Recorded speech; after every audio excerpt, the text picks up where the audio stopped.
thank you very much indeed, and it is an honor to be asked to come and speak to a group like this, especially a group who appreciate history and who appreciate our past. I can't think of a better interest to have. And you're right, and we talked about the Dummer News. That's a little something I started 20 years ago now. Actually 20 years ago. And Neil's right, I do everything. Tomorrow is kind of an exciting day for me. We're doing the Employee of the Month Award.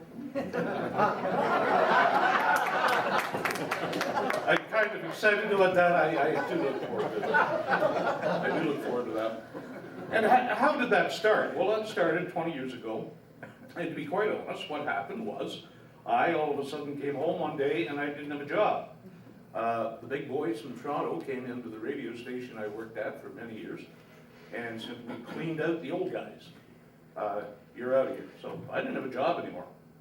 So what do? I guess I stood around and I felt sorry for myself for a while, I guess, like we all do if that happens. But I said, you know what, either I can do that or I can just kind of pick myself back up. I can use whatever skills and experience that I've happened to gain over the years, and everybody's different depending on what they do. And I said to myself, you know, around here in Douro and in Dummer and in Warsaw and in Douro, we don't have anyone who really pays attention to us. Wakefield have their weekly paper, and the Examiner certainly talks about other places, and we had nothing. So I said, why don't I try a little monthly magazine that just talks about Mrs. Glutz's lost cat? We need that option too. And I was always interested in local history, even though I wasn't born and raised there.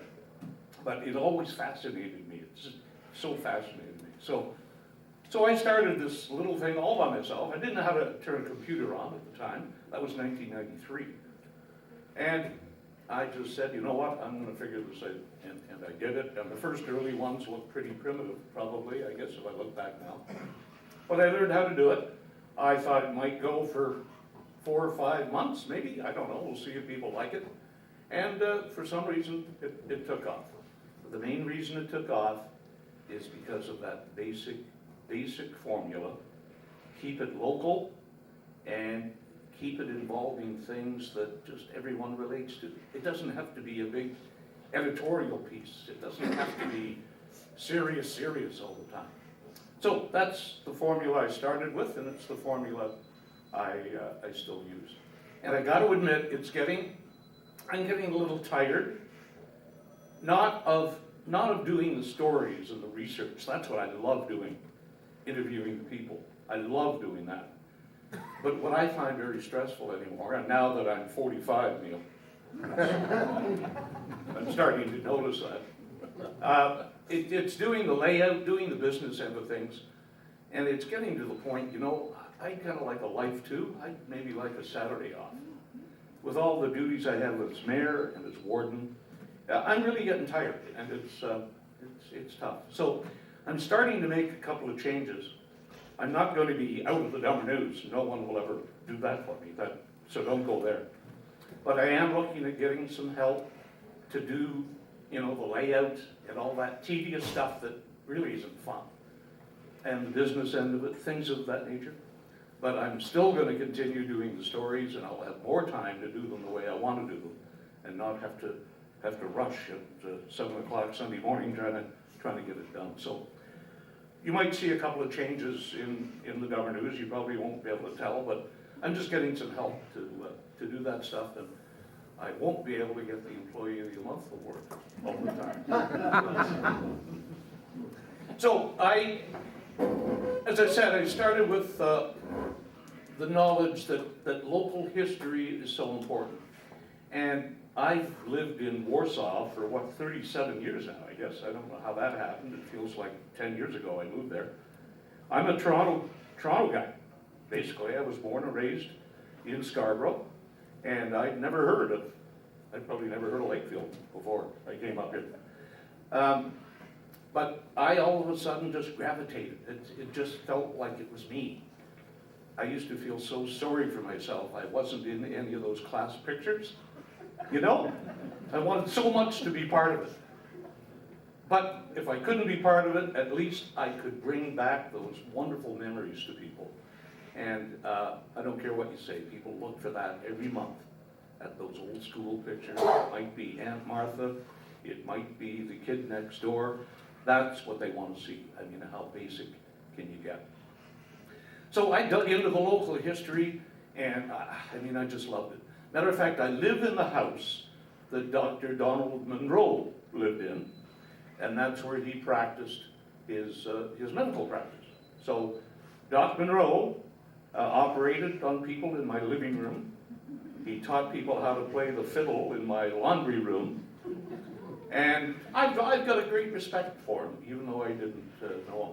Matter of fact, I do the Dummer News in a little barn beside my house. I made a little office. And in the very spot where I sit to do the Dummer News is where Doc Monroe kept his horse. Yeah. And I often say, I really hope if the ghost of Doc Monroe is with me right now, I hope he doesn't think the output is still the same. But I know Doc Monroe, from what I know about him, and everyone's told me about him, he would probably very much appreciate what I'm doing with the resurrecting the old memories and trying to keep them alive. And absolutely nothing is more important than that. So how did I get to the position of being able to call myself warden? Well, as Neil said, I ran for council. I was covering the local council meetings anyway. I was there for the Dummer News, trying to jot down some of the local things. I never got controversial or anything like that. And I just got saying, you know, I could probably do this. I'm here anyway. So I decided I'd put my name in, and I don't know, I won. So I started out as councillor for Dummer Ward. Then I moved to councillor at large. Then the next election, I ran for deputy reeve. Then the next election, I went for reeve. Yeah, that's it. Then I got into county council. And I enjoyed that a lot. And you know, the thought comes up, people mention to you, you're a politician. Oh, you politicians are all the same. And I see red whenever people say that. And a lot of people do. Oh, you damn politicians, you're all the same, you don't answer the question. Well, I'll tell you folks, I am not a politician, nor do I ever want to be a politician. I would not want to go to the provincial or the federal level. That's where the politicians are. That's where they play the games and do all these things. Me and my colleagues are basically everyday people, just like everybody else. We happen to find ourselves in a position where we're willing to sit on council, and we do the best we can. You have no idea how many rules are on top of you that you have to abide by, mostly provincial rules. They are coming up with new rules virtually every day of the week, which costs people like me and you money, almost on a weekly basis, and we have no control over that. It's fine to come before council and what are you doing with our damn taxes? How come the taxes aren't going down? And well, we'd like that too. You know, we'd really like that too. But there are so many responsibilities that we have to adhere to. It's absolutely would blow your mind. Here's a couple of examples recently. We got a note from the province that we had to buy a reflectometer. And we said, what on earth is that? Well, somebody came up with a rule that we had to buy this machine that cost $10,000. And we had to go around to every sign in our township. In every municipality, it was the same.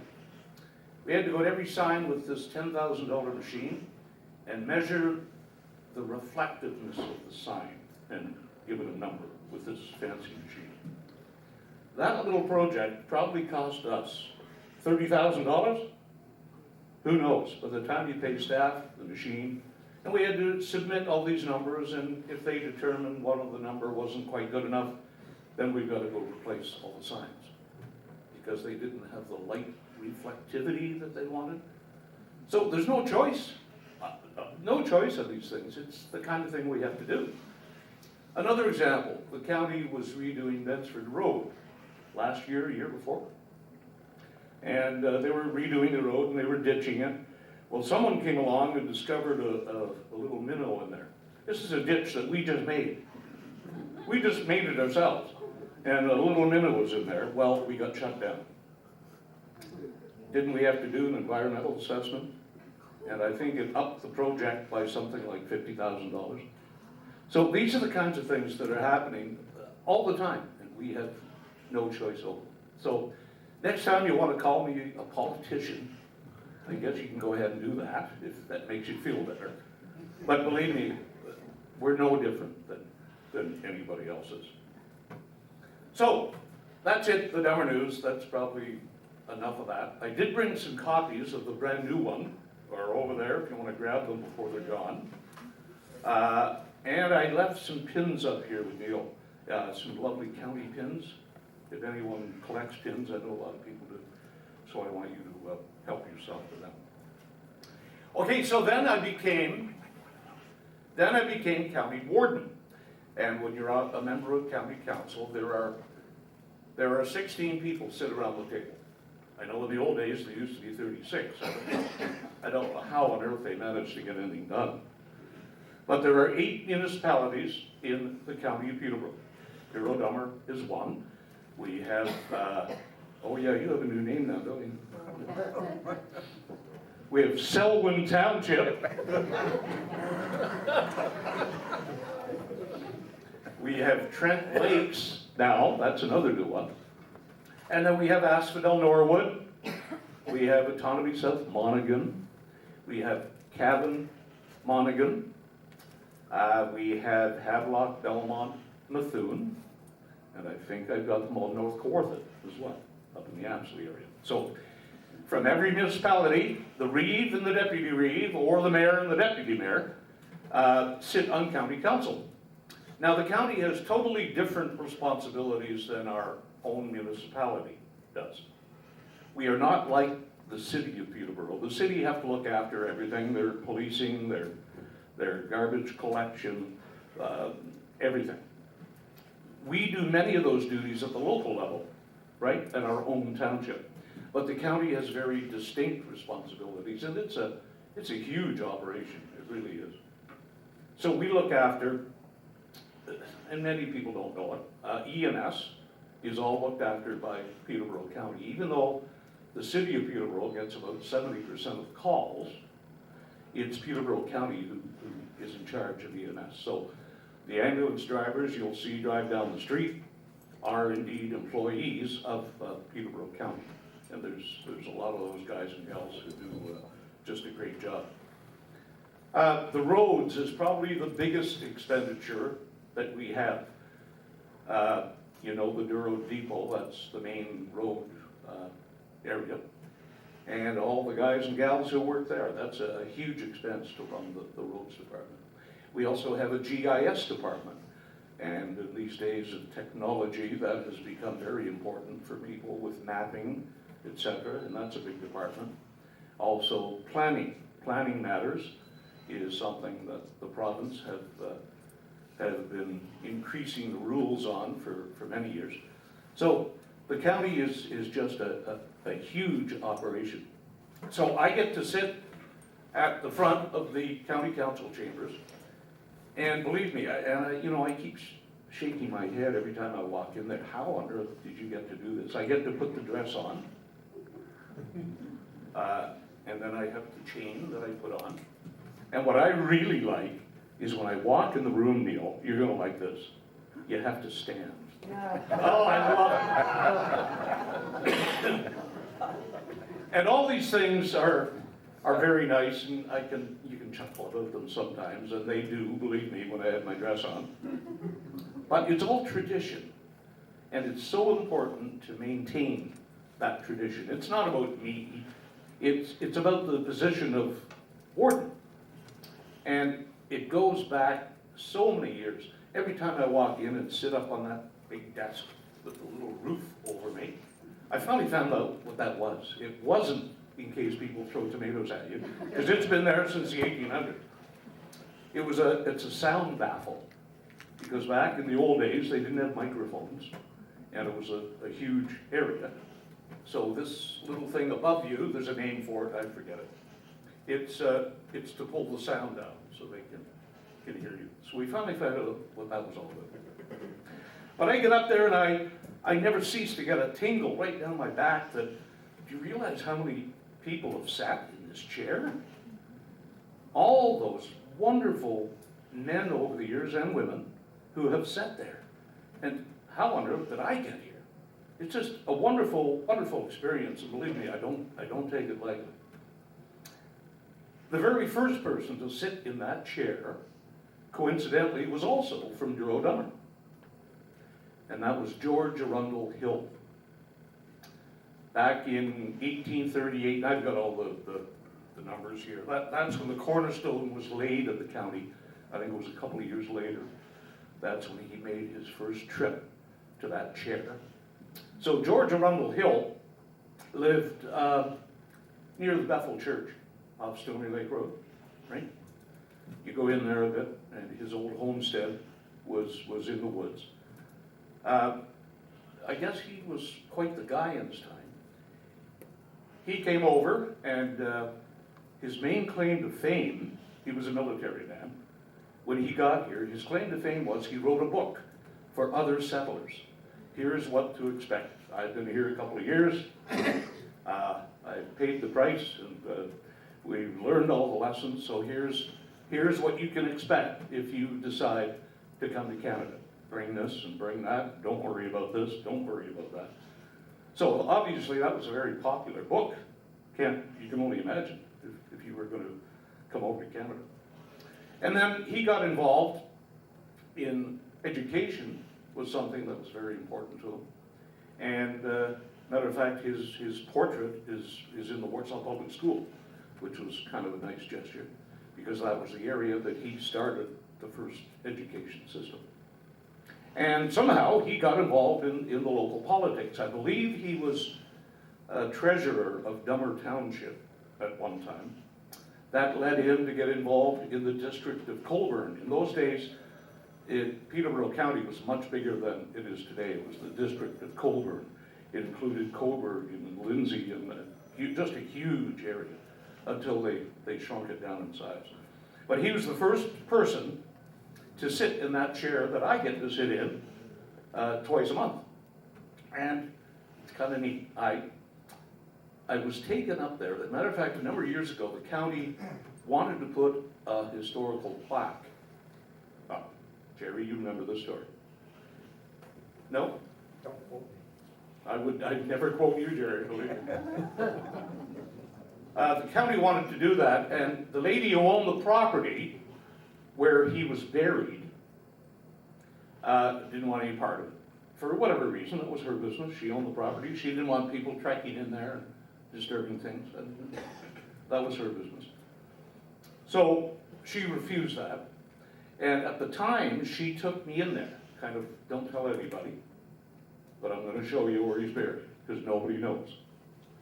So it turns out he had an attack of appendicitis, and we're talking a long time ago here. And he was trying to find medical help, trying to get his way out, and he died.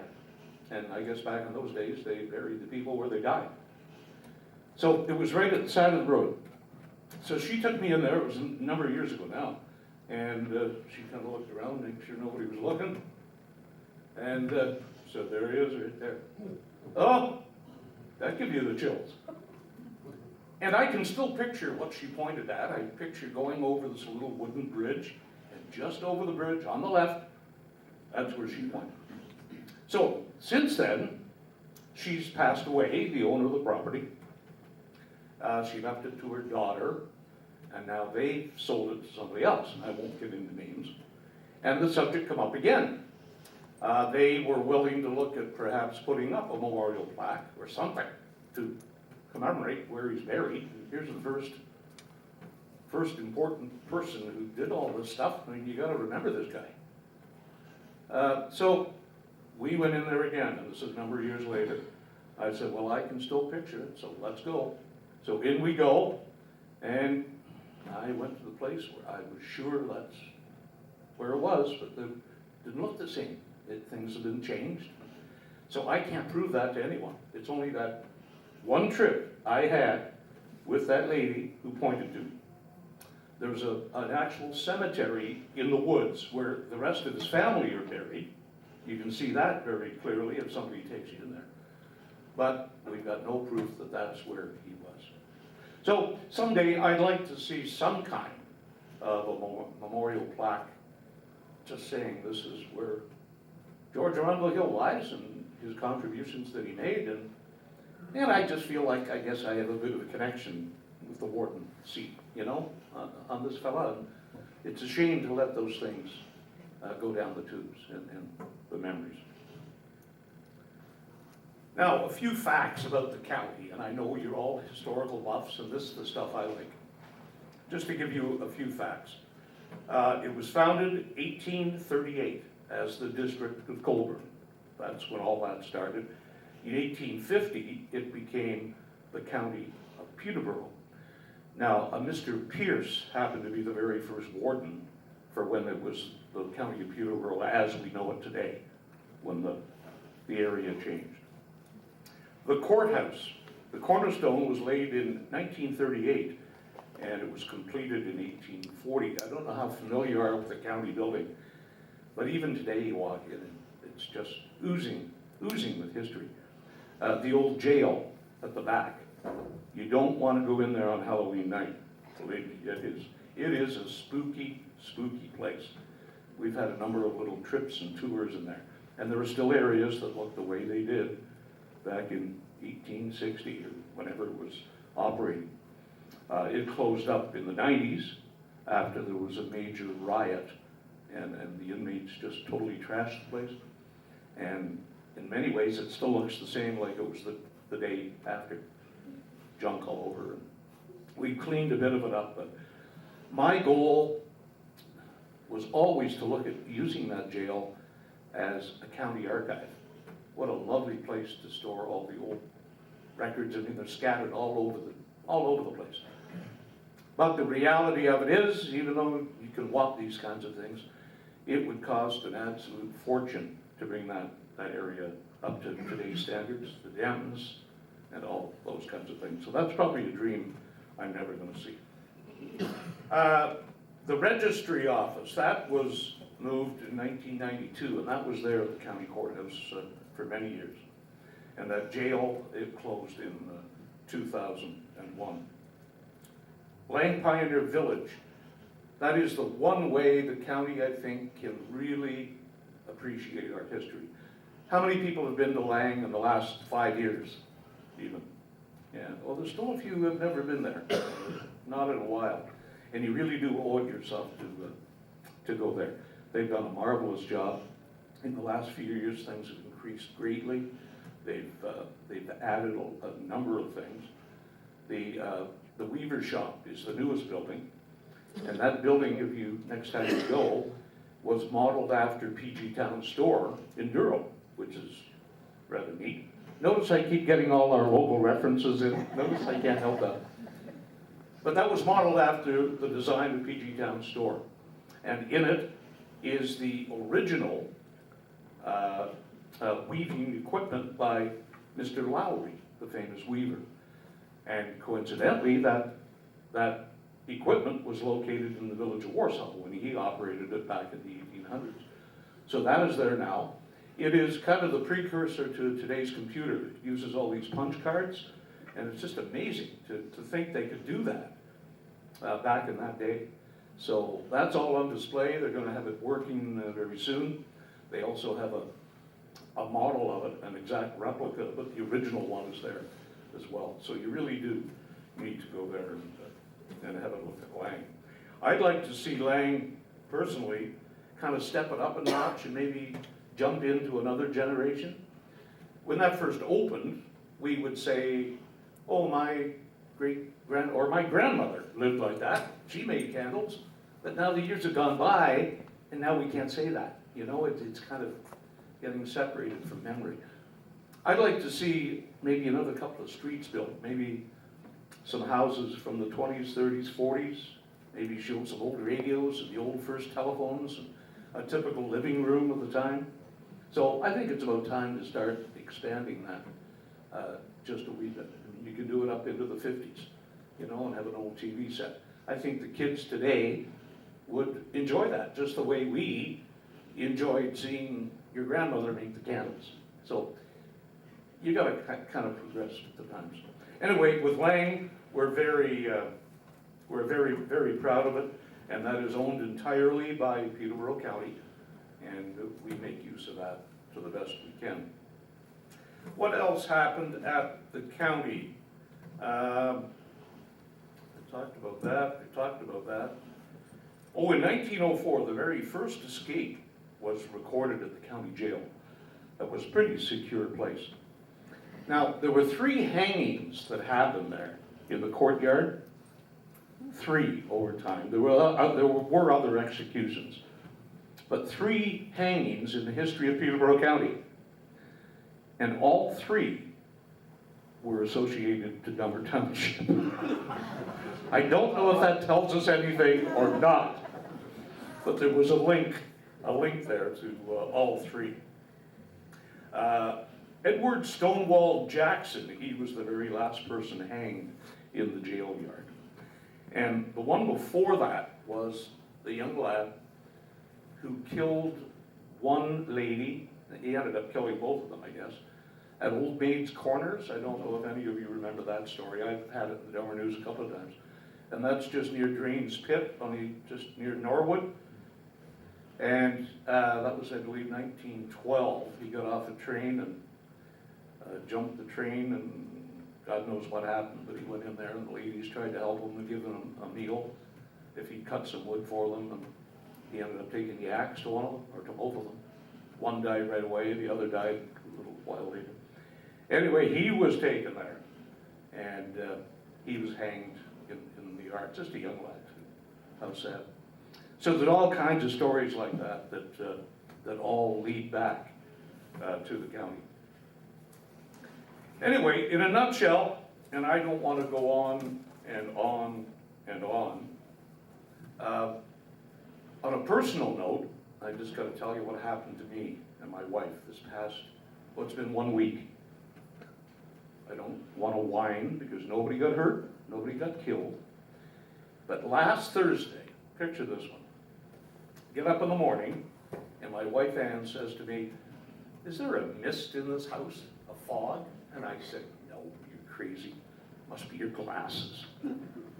Well, anyway, that mist or fog turned out to be a blowback in our furnace. We are now kicked out of our house for about a month. Black tar soot now covers every square inch of the house, upstairs, downstairs, and in the cellar. We got kicked out, thank God for insurance. Every piece of clothing that we own is gone. We had what we had on our backs. They finally got us a few things dry cleaned right away. This has been the most unbelievable week you can imagine. We're living at our little cottage north of Havelock, which is another hour's drive, and we had nothing. We had nothing. It wasn't funny, believe me. I'm starting to get some humor into it now, you know? So it'll be another month before we even get back in. So I hope the ghost of Doc Monroe does not find that problematic. Anyway, I guess this too shall pass, but it is not very pleasant. And I'll just give you, you know, when things start going wrong, they start going wrong. So I go into Tim Hortons, and I win a motorhome. How nice. It's the way things work. Oh, wait, don't clap. No. I was so excited I went into the manager with my roll-up. I said, "I won my motorhome." He said, "No, I don't believe that's one of the prizes." So I showed him, and it said Winnebago.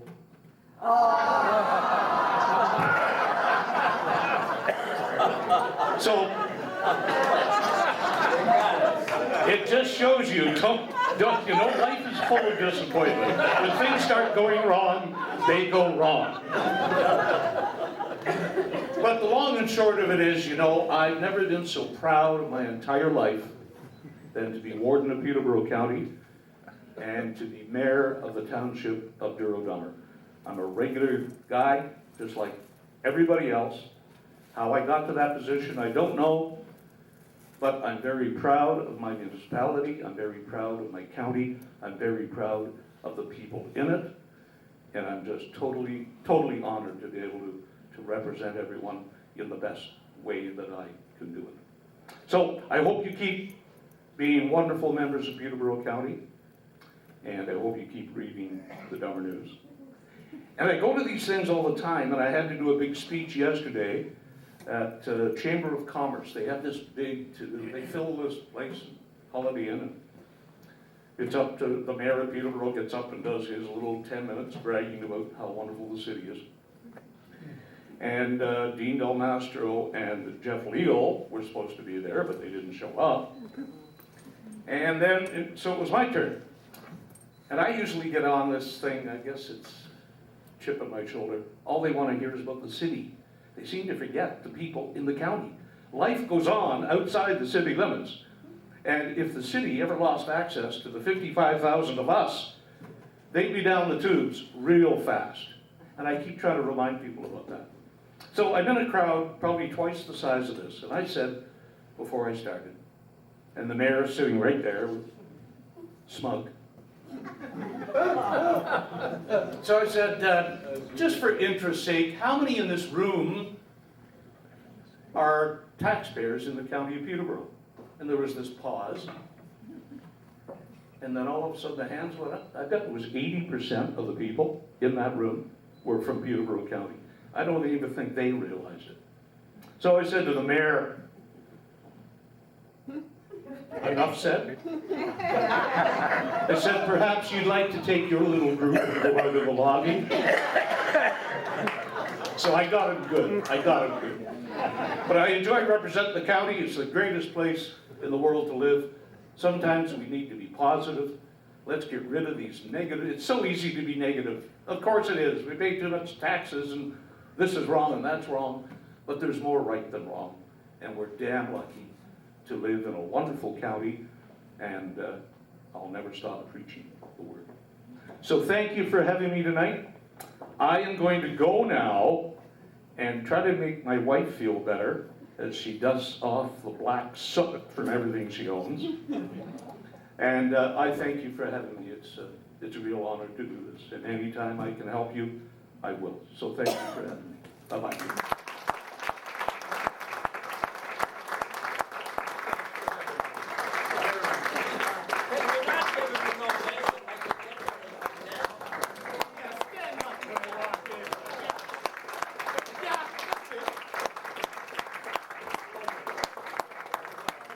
Thanks for having me. Okay. Don't forget, there's county pins and there's Dummer News. They're perfect for the birdcage. And we're damn lucky that we have